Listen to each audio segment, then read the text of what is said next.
കേട്ടോ. IAS പരീക്ഷയിൽ 57 rank നേടിയ കുട്ടി. അച്ഛനും അമ്മയ്ക്കാണെങ്കിലും എപ്പോഴും പറയുന്നത് എന്തായാലും കിട്ടും, പേടിക്കൊന്നുമില്ല. പക്ഷെ ഞാൻ അങ്ങോട്ട് അതൊന്നും വിശ്വസിക്കത്തില്ലായിരുന്നു. അപ്പം റിസൾട്ട് കണ്ടപ്പോഴത്തേക്ക് ഞാൻ ശരിക്കും ഞെട്ടി. ഞാൻ കുറച്ച് ബഹളമൊക്കെ ഉണ്ടായിരുന്നു ഇവിടെ. പിന്നെ ഞാൻ സെറ്റായി. ആദ്യത്തെ തവണയാണല്ലോ, ആദ്യത്തെ അറ്റംപ്റ്റിൽ തന്നെയാണ് 57 എന്നുള്ള നമ്പർ. പക്ഷെ ശ്രീജ എഴുതി വെച്ചിരിക്കുന്നത് ഞാൻ കണ്ടു. ശ്രീജ 15 IFS എന്നൊക്കെ എഴുതി വെച്ചിരിക്കുന്നുണ്ട്. 15 റാങ്ക് നേടണം എന്നായിരുന്നു ആഗ്രഹം. അതെ, ആദ്യം 20 വരണം എന്നായിരുന്നു ആഗ്രഹം. സത്യം പറഞ്ഞ ആഗ്രഹം അതൊരു ആങ്കർ ആയിരുന്നു.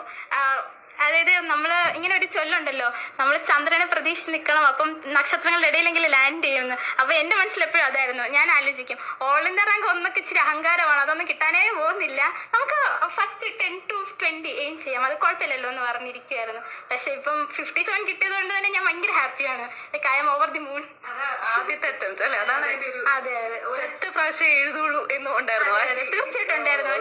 ഞാനത് മെയ് 2024 എഴുതി വെച്ചതാണ്. ഞാൻ ഒറ്റ എഴുതുള്ളൂ, ഞാൻ IFS എടുത്തോണ്ടെങ്കിൽ വരും. അത് ചെറുപ്പം മുതലുള്ള ആഗ്രഹമായിരുന്നു, ഒരു ഇന്ത്യൻ ഫോറിൻ സർവീസ് ഉള്ള ചെറുപ്പം മുതലുള്ള ഒരു ആഗ്രഹം. ചെറുപ്പം മുതലല്ല, എനിക്ക് IAS ആയിരുന്നു ആദ്യം മുതലുള്ള ആഗ്രഹം. പിന്നെ കോളേജിൽ പൊളിറ്റിക്കൽ സയൻസും ഇന്റർനാഷണൽ റിലേഷൻസ് ഒക്കെ പഠിച്ചു വന്നപ്പോഴാണ് എനിക്ക് IFSലോട്ട് താല്പര്യം കൂടിയത്. അപ്പോൾ പിന്നെ ഇതെനിക്ക് തോന്നുന്നു, എനിക്ക് ഓർമ്മയുണ്ട്, എനിക്ക് 2021 ഇന്ത്യൻ ഫോറിൻ സർവീസിലെ 15ാം റാങ്കുകാരിയായി അപ്പം അന്ന് മുതൽ പരീക്ഷാ വിജയം നേടിയ കുട്ടി.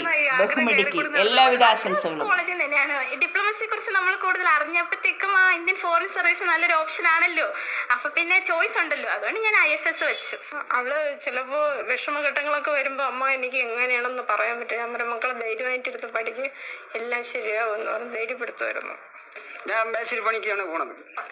മേശിരി കയ്യാളിൽ തന്നെ പോണത് സത്യം പറഞ്ഞ. പിന്നെ പല വീട്ടിലും പല